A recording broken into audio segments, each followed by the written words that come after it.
Well, hola, Iglesia. Hello, church. My name is Adam, and I'm one of the ministers here at FCC, and it is great to be with you today. Hey, a couple things before we dive right into the message. One, isn't it awesome when we get to celebrate baptisms together? Let's give it up for our friend Ella again. Also, let's keep clapping for the amazing Christmas Eve services we had last weekend. So many people came through our doors. Oh my goodness, such a good weekend. We're glad that you're here, and we're especially glad that you're here if maybe last week was the first time you checked us out, either in person or online. We are glad that you're with us today. Congratulations is in order for everyone who's here and who's watching online.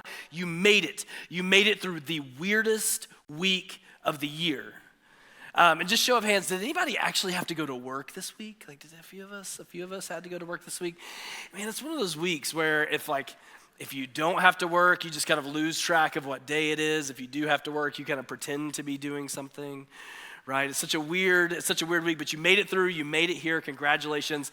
I saw this meme, actually. I wanted to share it with you. This is a perfect description of how I felt through the month of December. December 1st through the 25th, super festive, excited, holidays, Santa, candy, presents, all the things. And then we get to the 26th through kind of tomorrow, and we're kind of confused and full of cheese and maybe a little unsure of the day of the week. But oh my goodness, this past week is one of the best weeks of the year. It's the only time in the year where I get to eat pie for breakfast and not get in trouble for it. You know what I'm talking about? Like no trouble when you eat cherry pie for breakfast that week after Christmas. Oh, it's such a great time. Our office is closed here at the church, so we kind of get some time to catch our breath and relax. Get to read some good books. I finished a few really good books this week. And it's an opportunity to kind of think about goals and look forward to the new year. And I've got to be honest, that's my favorite part because I am a goal junkie. I love setting goals, all of the goals, all the time. The algorithm, like regardless of Instagram, Facebook, whatever, my feed is full of 4 ways that like those cold plunges can make you a millionaire by 4 a.m. the next day, or 7 habits to revolutionize your life in the next 50 days. That is my feed on repeat. I don't have to go looking for those things. They're always there. I'm the kind of person that doesn't have a word for the year. Like you may be one of those people, or you have one of those people in your life like, oh, I have a word for the year. I get it on a bracelet or on a mug or something like that. I have like a whole paragraph of words. Like I can't just have one. I set more goals than anyone with a day job could ever reasonably accomplish. So I love this time of year. I love all the goal setting and the dreaming and scheming. I love it. Oh my goodness. And so I thought it'd be great to share some goals with you. Maybe you're a procrastinator and you don't have any goals for the new year yet. And so I wanted to share some with you, maybe some ideas for you. The first one, maybe you should consider this year. Maybe this one will stick out to you. This is the year, maybe for you, that you won't act your age. Right? Maybe this is the year for you. It gets obnoxious. I'm in my mid-30s and I start to hear this with people all the time. They're like, oh, my back, I feel so old, right? And you get like, maybe this is the year where you're like, no, none of that. I'm going to act and feel young because I am young. I've got a lot to offer. So maybe you need to not act your age this year. Maybe a goal for you, a good one for you, could be that this is the year, and I love this one when I stumbled into it this week. Maybe this is the year if you're a parent or an aunt or an uncle, grandparent, whatever. Maybe this is the year where you like covertly buy the gaming system that your grandchild or your like niece or nephew play, and you buy their favorite game and you commit this year to crushing their faces. Next year at Christmas when they come, like, hey, granddad, do you want to go play whatever?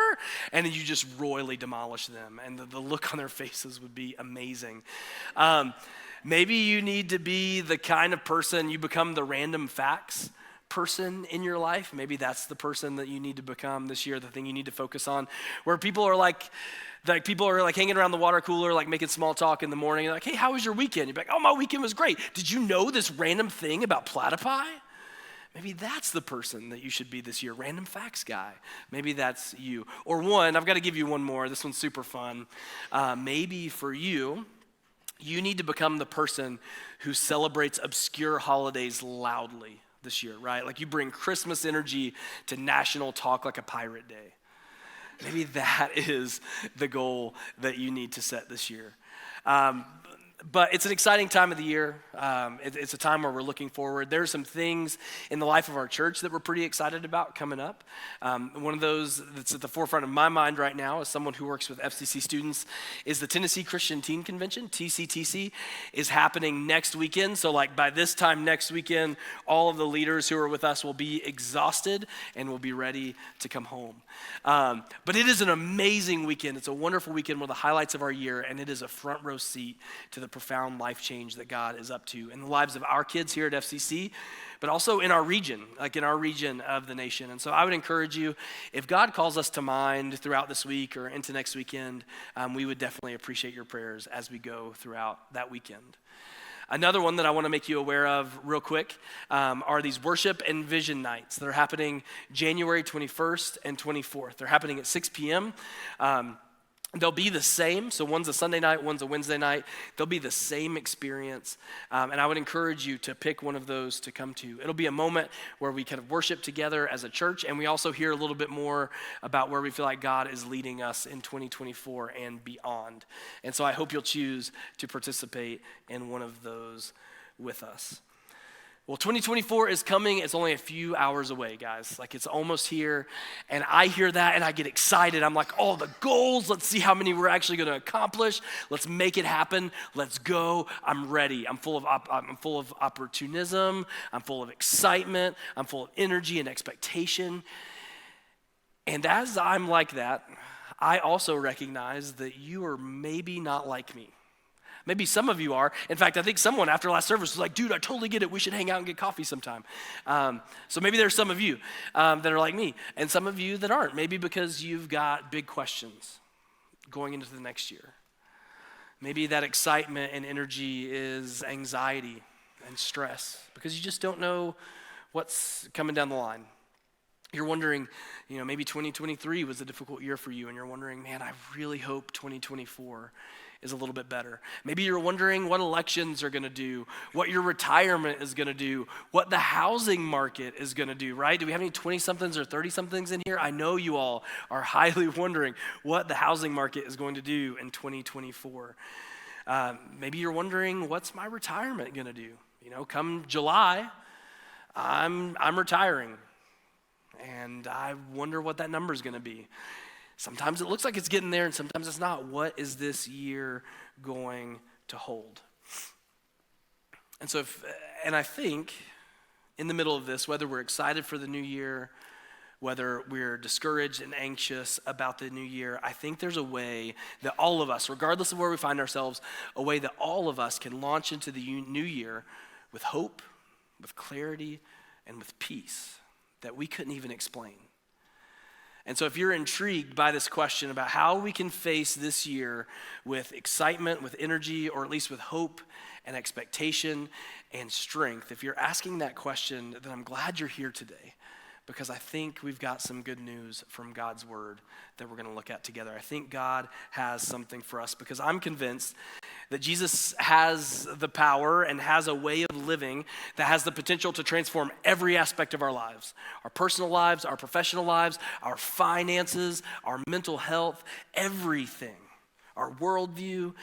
It's one that I'm praying will shape 2024 for me, this idea. And honestly, this idea, as I was preparing for this message, I realized that this idea for me is the measure by which I will measure my success or failure in 2024. How I live up to this or how I strive up to this thing. So I think it's super important, and I'm glad that you're here to be a part of this conversation. This idea comes from Matthew chapter 11. It is a really important idea that I think our year hinges on. And so if you've got a phone, I would encourage you to pull up Matthew chapter 11. There are some Bibles in the seats in front of you, a lot of you, unless you're on the front row. And it'll be up on the screens as well. But I hope you'll take a look at this passage as we go through it together. And this passage can get overshadowed because there's a lot happening at this point in the first gospel, in this first telling of Jesus' life. Up to this point, Jesus has started gathering some followers. Jesus has started teaching. He started to gain some momentum. There have been some healings that have happened. There's a lot going, and people are kind of starting to notice Jesus. It's in this chapter, John the Baptist sends some disciples to Jesus to say, hey, Jesus, Are you the one that we've been waiting for? Are you the guy that we've been looking for? And Jesus subtly says here, yes, I am the guy that you're looking for. And so a lot's going on as we get to this passage, but I think this one is super important and worth us focusing on today. Matthew chapter 11, starting in verse 28, says this. It's up here on the screen. Then Jesus said, "Come to me, all you who are weary and carry heavy burdens, and I will give you rest. Come to me, all you who are weary and burdened, and I will give you rest." I love that line.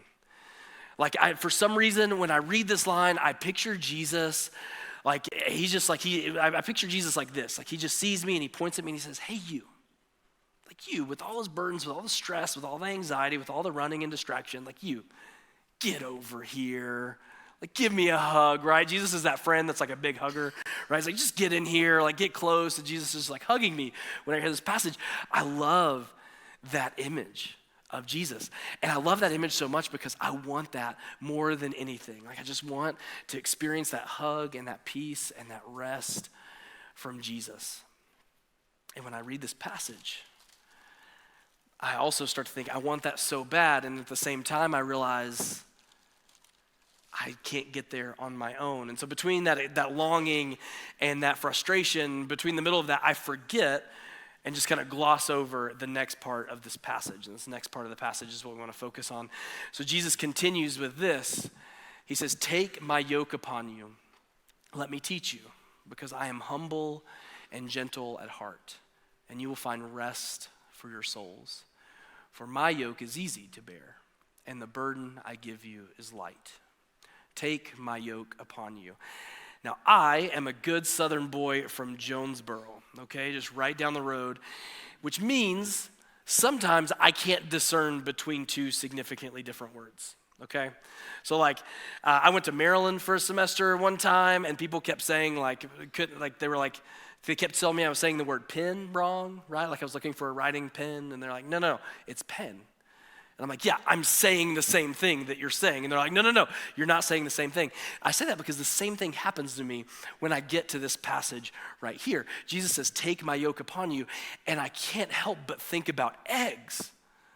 The little yellow egg yolks, right? The best part of the egg. I can't not think about those. And so I picture Jesus who's holding me in close, telling me everything's gonna be okay.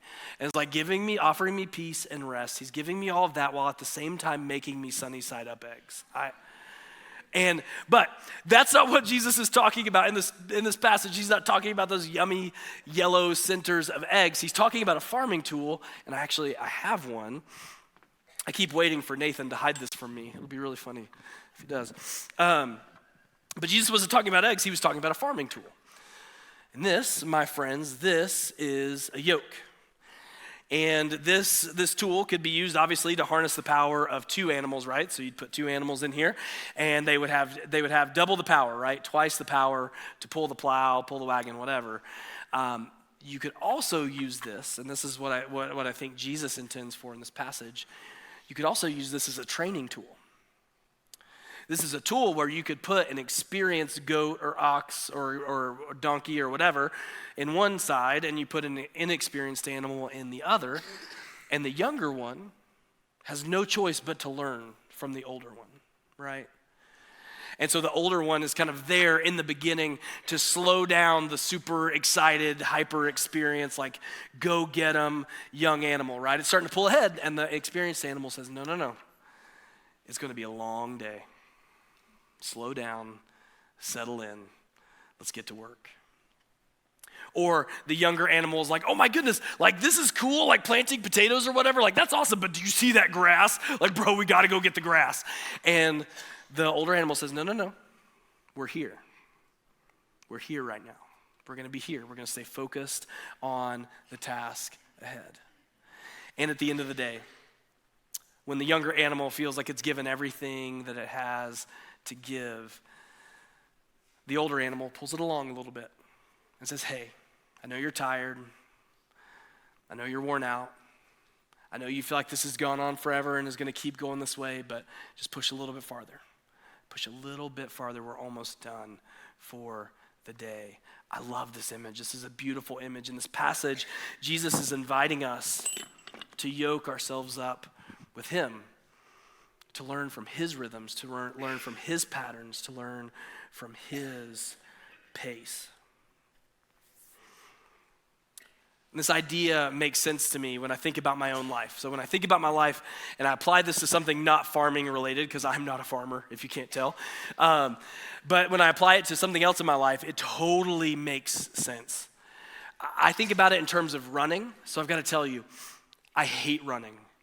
And if I told you like how often I run, you'd be like, no, there's no way you hate running. But the truth be told, I loathe running with every fiber of my being. The only reason I do it is because there's this group of people that I really like, and they like running, and I want to spend time with them, so that's why I go running. And they drag me out there all the time. And I was thinking about this idea. I was huffing it up Knob Creek Road one morning a couple weeks back, and I was thinking about this idea in my mind, and I realized something. When I'm by myself, when I'm on my own, I just kind of settle in to a pace. And it's an okay pace. It's a fine pace. It's a safe pace for me. Like I know I will make it to the end if I keep this pace. If I keep this pace, I know I'll finish. But then something happens with my friends. Sometimes they'll decide to be particularly generous and benevolent, and they'll decide to like stay with me, like stay close to me as we run. And something miraculous happens when they stay with me. When I stay with one of my friends and I stay with the pace that they set, I shave time, like an insane amount of time off my run. Like, I'm not talking about like those people you see on ESPN and they're like, yeah, like best record ever. I shaved 0.3 of a second off, right? Like, no, I'm talking like a minute a mile faster when I set my pace with those people. That's just how we were designed to be. And Jesus invites us to yoke up with him. Jesus invites us to set our pace with him. And I love this because Jesus isn't asking us or inviting us or encouraging us to face this coming year alone or to face our lives alone. No, Jesus is saying, hey, come here, sync up with me, yoke up with me, learn how I do it, learn from my rhythms, and trust my pace. And I think that's the key to navigating the year ahead. That's the measure by which I will measure my success in 2024, is how well I stayed yoked up to Jesus. And I think that same measure should be yours today, because I believe we can face the year ahead if we're yoked up with Jesus. We can face the highs and lows, the questions, the pain, the unexpected turns, if we learn our pace from Jesus. If we're open to the ways that Jesus is challenging us and leading us this year, then I'm convinced 2024 will be a phenomenal year. And I know this is true because there are stories all throughout Scripture of people who've chosen to be yoked up with Jesus, who've said, I'm going to make Jesus the leader of my life. I'm going to take my cues from him. I'm going to learn from his pace. And we get to read their stories in Scripture of just how profound Jesus shows up in their lives. And I've got a couple of those I want to share with you over the next couple of minutes. The first one comes just a few chapters before where we were today, where we started today, Matthew chapter 11. This one is in Matthew chapter 8. Jesus has gotten some followers. He's teaching, and the day is done, and they're getting ready to cross the lake, and that brings us to the passage we get to today. Then Jesus gets into the boat and starts across the lake with his disciples.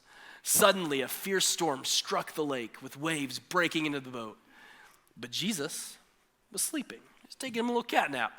The disciples went and woke him, shouting, Lord, save us, we're going to drown. And the story keeps going. Jesus responds, well, why are you afraid? You have so little faith. Then Jesus got up and rebuked the wind and waves, and suddenly there was a great calm. And the disciples were amazed. Who is this man? They asked. Even the winds and waves obey him. So Jesus' first followers are in this boat. They're experiencing this moment of chaos and calamity, and they don't see a way forward. They only see destruction. And all it takes is one word from Jesus. And the storms cease, and a peace sets in. And suddenly they're hopeful again. And I think that same thing that was true for them, church, is true for us today. With one word, Jesus has the ability to bring peace to our lives, to bring perspective in the middle of our chaos. Jesus has the power to meet us in the middle of the storm. The disciples were terrified, but it only took a word from Jesus for them to experience peace. The next story that comes to my mind happens a little bit later, but it happens still to someone who was in the boat with Jesus in Matthew chapter 8. This one comes from Acts chapter 4. It's kind of the story of what happens after Jesus goes back to heaven and kind of what happens to the early church. And in Acts chapter 4, Peter, who was in the boat with Jesus, finds himself on trial. He's healed someone and has gotten attention for it. The authorities didn't like it, and he finds himself in a bit of a pickle here, being asked for a defense. And so this is what he says. This is what the story says, Acts chapter 4. The next day, the council of all the rulers and elders and teachers of religious law met in Jerusalem. And the author goes on to say, and this was just no ragtag random group of people. No, this was Annas the high priest, along with Caiaphas, John, Alexander, and other relatives of the high priest. And they brought in the two disciples, Peter and John, and demanded, by what power or in whose name have you done this? Peter's standing there in front of a really intimidating group of people. And we'll learn a little bit later that he was not prepared for this moment. He doesn't have a degree in rhetoric or law or any of those things. He has found himself unexpectedly in this moment.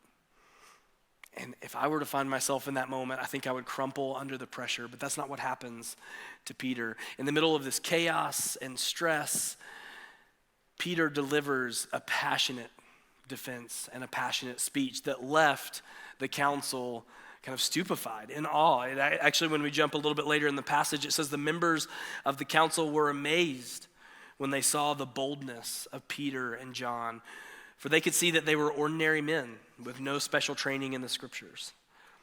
And they also recognized them as men who had been with Jesus. That's one of my favorite lines in scripture right there. But since they could see the man who had been healed standing right there among them, there was nothing the council could say. So they ordered Peter and John out of the council chamber and conferred among themselves. Peter had this boldness. Peter had this confidence, not because he had been taking night classes or because he had somehow found the power in himself. Peter had this confidence because he had been with Jesus. He had been with Jesus in the middle of the storm, in the middle of the chaos. He had seen Jesus do that time and time again, not just in the story that we looked at from Matthew chapter 8, but time and again, Peter was yoked up with Jesus. And when it came to this moment, he knew how to respond. He knew what to say. He knew how to act. He had confidence knowing that God would provide because he had been there on that boat all those years ago and experienced the peace that came from his master. So there's one final story that also comes from the book of Acts. If you can't tell, I do kind of like the book of Acts. I think it's pretty awesome.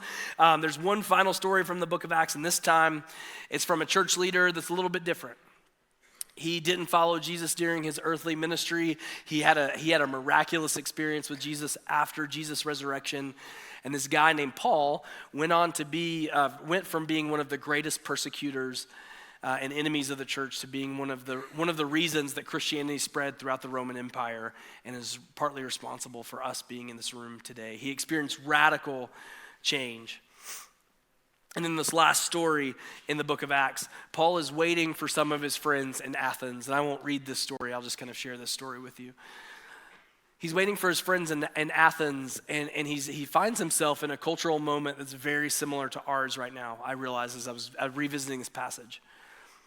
Paul found himself in a cultural moment like ours, where everybody's just kind of okay with everything, right? I don't know if you've, in Athens then and kind of true now, it's like, hey, yeah, I believe these things. And I know these things. And so that's cool. And someone over here is like, yeah, I've got different things. And they're like, oh, that's cool. And everybody's just kind of cool with everything, right? And so you can imagine the tension that Paul experiences in a world that's kind of cool with everything. To be the person that says, hey, I have the way, that can be intimidating, that can be scary, but that doesn't stop Paul. Paul keeps doing what Paul does. Paul starts in the synagogue and starts preaching about the resurrection of Jesus. He goes on to the public square and still proclaims the good news of Jesus and the hope of the resurrection. He continues to do that, and people start to take notice. And so a lot of people say, that's fine for you, that's cool. Some people say, dude, you are a whack job, right? No, thank you. And then some, at the end of this passage, some join him and become believers. Among them, it says, were Dionysius, a member of the council, a woman named Damaris, and others with them. And it's interesting, Paul had the ability to meet people where they were and speak this truth in an engaging and profound way because he had been yoked up with Jesus. And when he found himself in this difficult moment, in this tense moment, kind of swimming upstream, if you will, he knows what to say. He knows how to act because he has been yoked up with Jesus. And I think we can experience the same things in our lives if we choose to be yoked up with Jesus. If we choose to learn from Jesus' rhythms and patterns and pace, I think we can experience the exact same things in our lives. But what does that look like in real time? Because on Tuesday morning, we'll come out of our cheese comas and we'll go back to work and we'll go back to life and all the places where we live, work, and play. And so what does this look like in our daily lives? How can we, in the year ahead, how can we be yoked up with Jesus? What does that look like? And so I've got a couple of things I want to encourage you with, some things to consider. And I hope maybe one of these things will be one that sticks out to you and the Spirit kind of says, hey, that might be the thing that you need to focus on this year. And the first one is this. I hope you'll choose to worship consistently this year. I hope you'll choose to show up and be prepared to hear what God wants to say to you in the context of a Sunday morning service. I cannot tell you, and my boss is here right now, and but I really appreciate it if you guys didn't say anything about this, but there are some mornings when I show up here on Sundays and I'm not like, woohoo, goals, party, yeah, awesome. I'm here and I'm like, oh, okay. I gotta go find a cup of coffee and I'll go to service and we'll just keep going. And I'm telling you, it's amazing. It doesn't happen all the time, but it is amazing how God shows up and honors that consistency in our lives. When we choose to show up, even when we don't feel like it, even when we're not vibing it or whatever that day, but God has this way of speaking to us and transforming us through this community with other people. Sometimes it's through the songs that we sing or a conversation that you have before or after service or something that you hear from the message. I know you're going to have a lot of those moments today, so you're welcome for that. But show up consistently in worship. Maybe that's the thing that you need to do in 2024. The next thing I want to encourage you to do is get in the Word, get in the Bible in 2024. Because here's what I believe to be true. I wish with every fiber of my being that I could follow Jesus on the road from this place and that place, in real time. I wish I could see how Jesus responds kind of in every particular moment that I experience in my life. I wish I could see that. But the next best thing that I have is the Bible. And so maybe that's the thing that you need to commit to this year. Maybe you need to make a commitment where you say, hey, you know what? I'm going to get on some sort of Bible reading plan. You could say you want to, you could shoot for reading a Bible in a year. That's cool. I'm more convinced that smaller chunks are better kind of for experiencing transformation. And so I would encourage you, there are all sorts of resources that are out there. If you're like, hey, I'd like to go through this book of the Bible, or I'm in this phase of life, or I'm asking these questions, there are all sorts of studies and things that are out there that'll help you get into the Bible. And so maybe that's the thing you need to do in 2024 to get yoked up with Jesus. The next one I want to encourage you to do is get in a group. There will be opportunities in the beginning, in the new year, pretty quickly to get in a group. And if you're not in a group, if you're not in a Sunday school class, I want to encourage you to get in a group or get in a Sunday school class. One of the things I'm learning really poignantly in my life right now is that is that if we don't have a community around us, it's so easy to get lost and to get distracted and to kind of forget the why. And being in a group kind of helps us with that. And so I want to encourage you, find a way to get in a group. And if you're like, hey, I'm not really big into like jumping into big spaces like that, then I want to encourage you to take a few smaller steps that will eventually lead to getting in a group. Find someone who's ahead of you on this journey. And our church is full of those people. Regardless of whatever phase of life you find yourself in, there are people in our church who are just a little bit ahead of you on this journey. Find those people.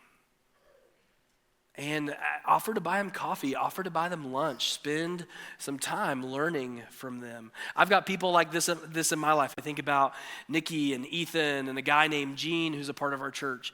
And they're people that I can go to in all of my chaos and calamity and stress and, let's be honest, ignorance too, right? I can take all of that to them, and I'm met with grace, and I'm met with generosity, and I'm met with wisdom. And I met with all of that, and I actually believe it because they have been on this journey longer than me. And so I hope you'll find someone who's a little bit farther along than you on this journey in the new year. Or maybe the next step for you is to find someone who's newer than you on this journey. And so, one of the best ways to learn, I always think about this when I come into teaching moments, there's this pyramid of like how we retain information. My friend Megan's over here, and she sees this thing all the time. It probably drives her crazy. But on like this pyramid of retention, the very top, ironically, is lecture. Like what we're doing right now is like the very top, like 5%. Like you'll retain 5%. But at the very bottom, 90% chance of retention is by teaching someone else. And so maybe that's the thing that you need to do this year to make the Bible come alive or to take your next step on your journey with Jesus. Maybe you need to become a teacher. And that could look like all sorts of things. When there's an invitation in a couple weeks to launch groups, maybe you should launch a group. Maybe you should consider serving with FCC kids or students. That's something that might be, maybe this is the moment for you where you choose to serve with FCC kids or students. And if you're wondering, how would I go about doing that? I don't know if you saw the title slide. My title is Family Team Leader. And I would love to tell you more about how you can serve in FCC kids or students. Just come find me after service, and I would love to tell you a little bit more about that. But get grouped up this year, and I think you'll experience blessing. That's a great way to get yoked up in the new year. Friends, I don't know what questions you have. I mean, I might know some of them because they might be some of the same ones that I'm asking. But I bet that you're bringing stresses and hopes and expectations and desires and all sorts of things with you into the new year. And I also know that our feeds and our lives are full of people promising, of influencers and like talking heads and all that stuff who are promising us the answers. But I know there's only one person who promises all that, who can actually deliver. Unfortunately for the cold plunge guy, it's not him. It's Jesus, right? Jesus is the one who can help us face this year with peace, with confidence, with generosity, in community. Jesus is the one who does all of that, who's the only one who can fulfill that promise. As we continue in our time together, we're getting ready to participate in communion together. And so if you didn't receive one of those like handy combo cups, like with the bread on the bottom and the juice on top, just go ahead and raise your hand, and one of my friends will be by to give you those. If you're watching with us online, now is the time to grab whatever elements you're using. And if anyone is using Christmas cookies right now, I'd love it if you would drop that in the chat. That would be awesome, so we know that for later. So as we close our time, I want to revisit this passage from Matthew chapter 11. And we're going to visit it from kind of a different interpretation, different version, whatever you want to call it, from a guy that I kind of, as I think about what it means to be a pastor, this is a guy that I strive to be like. But this version of the text comes from the Message version of the Bible. And we're going to put it up on the screen, and it's going to help us turn our attention to communion. This version of the text, it says this. It says, are you tired? Are you worn out? Burned out on religion? Come to me, Jesus says. Get away with me and you'll recover your life. I'll show you how to take a real rest. Walk with me and work with me. Watch how I do it. Church, I hope that is an invitation that you'll accept today. And I also know that no matter how earnest I am standing up here, and whether I carry this yoke with me all year or you find a yoke or whatever, and you even if you make this commitment, what I know about all of us this year is that we will not be perfect. We will try to pull Jesus ahead when we want to get there faster. We'll get distracted by whatever other yoke is out there. We'll go from one place to the next. We will fail. And every week, whether it's been a great week, whether it's been a less than successful week, a less than awesome week, one thing will be the same. This moment, this tangible reminder that we get to participate in as part of this service, that Jesus is here ready to welcome us back. We get to remember that in this moment. We get to give thanks to God for being kind of our foundation, our firm foundation, our steady hope. We get to do that. We get to participate in this every single week. And I hope you'll allow that truth to wash over you in this moment. Also, after we participate in communion, we'll sing together again. And if you would like someone to pray with you, there will be a few of us standing over here on the side. We would love to talk to you. Let's pray together.